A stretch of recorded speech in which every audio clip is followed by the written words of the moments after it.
Bismillahirrahmanirrahim. Janji Allah kepada orang yang berdoa. Makanya doa itu benar-benar senjata orang mukmin, melebihi senjata apapun yang dimiliki oleh seseorang. Paling dahsyat itu kalau punya doa.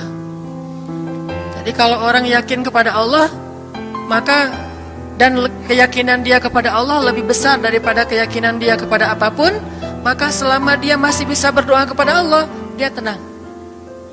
Ada masalah dikit, oh Ilahi. Ada masalah dikit, Ilahi. Ada masalah dikit, Rabbi. Terus saja. Ada masalah sepele apapun, minta ke Allah. Ada masalah apapun, minta ke Allah. Dan kata Nabi, janganlah kalian menjadi lemah dalam berdoa, karena sesungguhnya tidak akan binasa seseorang selama dia masih berdoa kepada Allah. Itu hadis Nabi dari Aisyah. Janganlah kalian menjadi lemah dalam berdoa, artinya jadi pundung, jadi putus asa dalam berdoa, karena tidak akan binasa seseorang selama dia masih berdoa kepada Allah Subhanahu wa Ta'ala. Jadi kalau kita masih terus mengharap dan meminta kepada Allah, kita nggak akan binasa, kita nggak akan kalah, kita nggak akan rugi. Dan kata para ulama, segala sesuatu di dunia ini akan pergi dan tidak kembali. Ini clue penting nih, bisa dicatat. Segala sesuatu di dunia ini akan pergi dan tidak akan kembali kecuali doa. Dia pergi dan dia pasti akan kembali. Segala sesuatu kalau udah pergi di dunia ini nggak akan kembali lagi. Kalau pergi di sini maksudnya pergi kepada Allah. Tapi kalau doa pergi ke Allah, dia pasti akan balik lagi kepada yang meminta. Satu-satunya yang pergi ke Allah dan kembali di dunia ini hanyalah doa. Makanya ayat ini kalau kita kasih judul adalah janji Allah kepada hambanya yang berdoa. Allah berjanji, apa kata Allah? Inni qaribun. Aku itu dekat. Maksudnya gak mungkin aku gak dengar doa kalian. Begitu kita berdoa, kita pikir, Allah dengar gak ya? Jangan-jangan kok doa saya belum diijabah, kayaknya Allah gak dengar yang kemarin, saya harus keraskan lagi suara saya. Enggak, inni qarib. Arti inni qarib, aku itu dengar banget apa yang kamu ucapkan. Gak usah diucapkan, di dalam hati aja Allah udah dengar. Siapa yang pernah berdoa di dalam hati terus langsung Allah ijabah? Rasulullah. Coba teman-teman buka awal juz kedua. Ayat surat Al-Baqarah ayat 144. Itu gara-gara Nabi ada harapan di dalam hati tapi gak berani ngomong gitu ke Allah. Cuma dipendam di dalam hati doang. Tapi langsung diijabah oleh Allah. Ayat surat Al-Baqarah ayat 144. Allah berfirman, Qad nara taqalluba wajhika fis samaa فَلَنُوَلِّيَنَّكَ قِبْلَةً تَرْضَاهَا فَوَلِّ وَجْهَكَ شَطْرَ الْمَسْجِدِ الْحَرَامِ وَحَيْثُ مَا كُنْتُمْ فَوَلُّوا وُجُوهَكُمْ شَطْرَهُ وَإِنَّ الَّذِينَ أُوتُوا الْكِتَابَ لَيَعْلَمُونَ أَنَّهُ الْحَقُّ مِنْ رَبِّهِمْ وَمَا اللَّهُ بِغَافِلٍ عَمَّا يَعْمَلُونَ. Jadi ceritanya, orang Yahudi suka menghina kaum muslimin gara-gara orang Islam kalau sholat waktu itu masih menghadap ke Al-Aqsa, Palestina. Jadi kata orang Yahudi itu, lihat orang Islam mah fake, suka niru. Kita sholat menghadap Al-Aqsa, mereka sholat menghadap Al-Aqsa. Berarti agama mereka itu adalah agama yang meniru agama kita, nggak original. Sering diperolok-olok, setiap kaum muslimin sholat dihina sama mereka. Akhirnya Nabi ngerasa sedih. Wah, gimana ya caranya? Sehingga setiap sore Nabi berdiri di suatu bukit, kemudian lihat ke langit. Cuman nggak ngomong, gini aja ke langit. Membatin. Bayangin, pernah nggak teman-teman membatin ke Allah? Ini yang harus kita coba lakukan. Belajar membatin kepada Allah. Itu romantis banget. Jadi duduk sendiri. Allah, ngomong gitu dalam hati.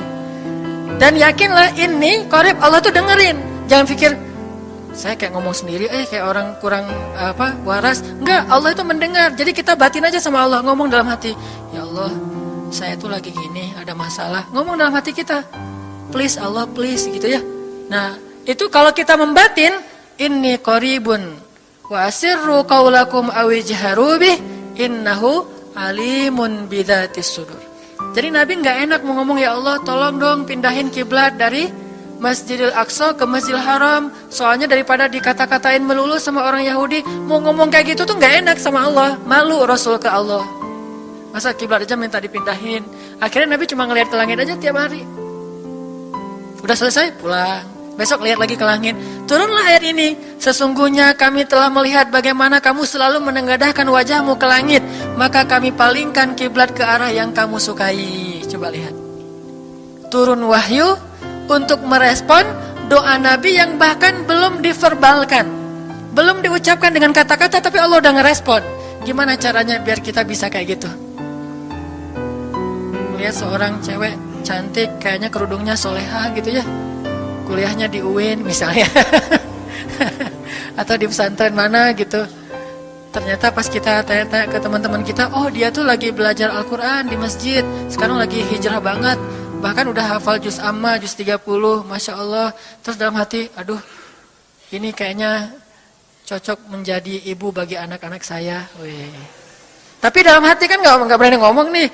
Tiba-tiba dapat berita, dia masih jomblo juga loh, belum ada apa-apa, gak ada ikatan sama siapa-siapa. Oh gitu, membatin lagi, ya Allah, bisa gak ya saya datang ke rumah dia. Tiba-tiba kita ngelewat, ketemu dia lagi benerin motor, lagi parkir motor depan rumah dia. Si Neng itu ternyata rumahnya di sini. Ternyata tetangga. Ada aja jalan tuh Allah mempertemukan. Allah tahu isi hati kita. Bisa nggak caranya sespontan itu? Gampang. Pengen sesuatu, Allah kasih. Padahal kita belum minta. Ini kan keajaiban doa nih. Cuman kita seringnya ngerasa udah minta berkali-kali kok nggak dikasih-kasih. Kita belajar sekarang. Rasul nggak usah minta pakai verbal, cuman membatin doang dalam hati, Allah udah ngasih. Pernah nggak teman-teman ngerasa kayak gitu? Ada kepengen sesuatu, tiba-tiba terwujud. Pernah kan? Tapi kepengennya yang baik-baik. Pengen misalnya, aduh, saya pengen banget umroh, cuman mau ngomong kayak gitu mah, saya mah orangnya kayaknya nggak mungkin bisa umroh kalau ngandalin harta. Orangnya nggak mampu, kerjanya juga pas-pasan, gimana mau umroh untuk makan aja susah. Tapi pengen banget dalam hati kita.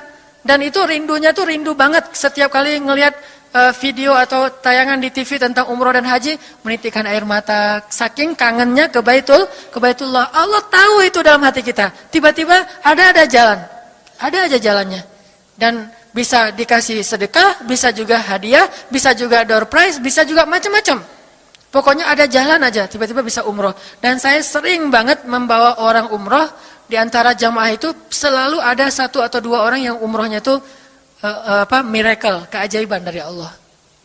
Ketika saya cari tahu alasannya apa, ternyata emang dia dari dulu pengen banget umroh. Cuman gak bisa ngandelin hartanya, Allah kasih jalan yang lain. Bukankah Allah itu memampukan yang diundang, bukan mengundang yang mampu? Kan itu yang sering kita dengar kan? Allah tidak mengundang yang mampu, tetapi memampukan yang diundang. Kalau udah Allah undang, pasti mampu. Kalau Allah nggak ngundang, walaupun dia mampu nggak akan bisa. Jadi Allah bukan mengundang yang mampu, tetapi memampukan yang diundang. Sehingga kita kalau hati kita kayaknya pantas diundang, Allah undang tuh. Begitu juga dalam urusan rezeki. Aduh, saya pengen kerjaan yang kerjaannya itu lebih halal, lebih nyaman, bisa sholat berjamaah tepat waktu, ada waktu juga buat keluarga, bisa juga berdakwah ke teman-teman. Akhirnya membatin kita itu karena kuat banget, Allah wujudkan. Ini artinya Allah qaribun, Allah maha dekat. Sehingga kalau kita pengen doa kita itu powerful, belajar dari as-siqah billah. Tips pertama adalah as-siqah billah. Percaya deh sama Allah.